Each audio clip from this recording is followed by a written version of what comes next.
നമസ്കാരം. ഇന്ന് നിങ്ങളുമായി പങ്കുവെക്കുന്നത് ഒരു തെന്നാലി രാമൻ കഥയാണ്.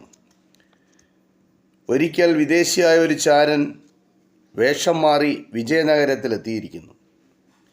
കൃഷ്ണദേവരായർ വധിക്കണം. അതാണ് ചാരൻ്റെ ഗൂഢമായ ഉദ്ദേശം. ബിജാപ്പൂർ സുൽത്താൻ്റെ ചാരനാണ് വന്നിരിക്കുന്ന ആൾ. ബിജാപ്പൂർ ഉൾപ്പെടെ മറ്റനേകം രാജ്യങ്ങൾ ആക്രമിച്ച് പിടിച്ചടക്കണം. അപ്രകാരം ഒരു തീരുമാനമെടുത്തിരിക്കുകയാണ് കൃഷ്ണദേവരായർ. ചക്രവർത്തിയുടെ ഈ തീരുമാനമാണ് ബിജാപ്പൂർ സുൽത്താനെ ഭയപ്പെടുത്തിയത്. അതുകൊണ്ടാണ് അദ്ദേഹം ചാരനെ അയച്ചത്. ബിജാപ്പൂർ സുൽത്താന് ഈ തൻ്റെ രാജ്യം ആക്രമിക്കുമെന്നുള്ള കാര്യം തീർച്ചയായിരുന്നു. കൃഷ്ണദേവരായരെ വധിച്ചാൽ ആക്രമണം ഉണ്ടാവുകയില്ല. ആ വധം നടത്താൻ ബിജാപ്പൂർ സുൽത്താൻ ചാരനെ നിയോഗിച്ചു.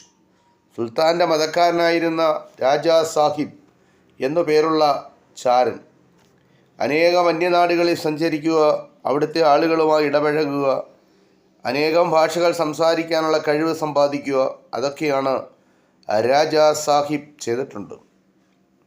ഒരു ബ്രാഹ്മണൻ്റെ വേഷം ധരിച്ചാണ്. ബ്രാഹ്മണനെ പോലെ സംസാരിക്കാൻ അദ്ദേഹം ഒട്ടും ബുദ്ധിമുട്ടില്ല.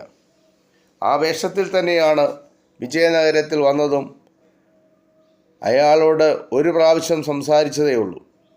കൃഷ്ണദേവരായർക്ക് ഈ ബ്രാഹ്മണനോട് അതിയായ ആദരവുണ്ടായി. എത്ര ഭംഗിയായിട്ടാണ് അയാൾ സംസ്കൃതത്തിൽ സംസാരിക്കുന്നത്.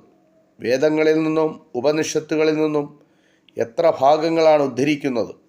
പേര് രാജയ്യർ എന്നാണ് അയാൾ രാജാവിനോട് പറഞ്ഞത്. മഹാപണ്ഡിതനാണ് രാജയ്യർ എന്ന് ചക്രവർത്തിക്ക് തോന്നി. അദ്ദേഹം അയാൾക്ക് സർവ്വ സ്വാതന്ത്ര്യവും നൽകി. എന്തായിരുന്നു അതിൻ്റെ ഫലം? ചാരന് ഏതു സമയത്തും കൊട്ടാരത്തിൽ ചെല്ലാം, ഏത് മുറിയിലും പ്രവേശിക്കാം. രാജയ്യനെ രാജാ സാഹിബിന് നല്ല തരമായില്ലേ?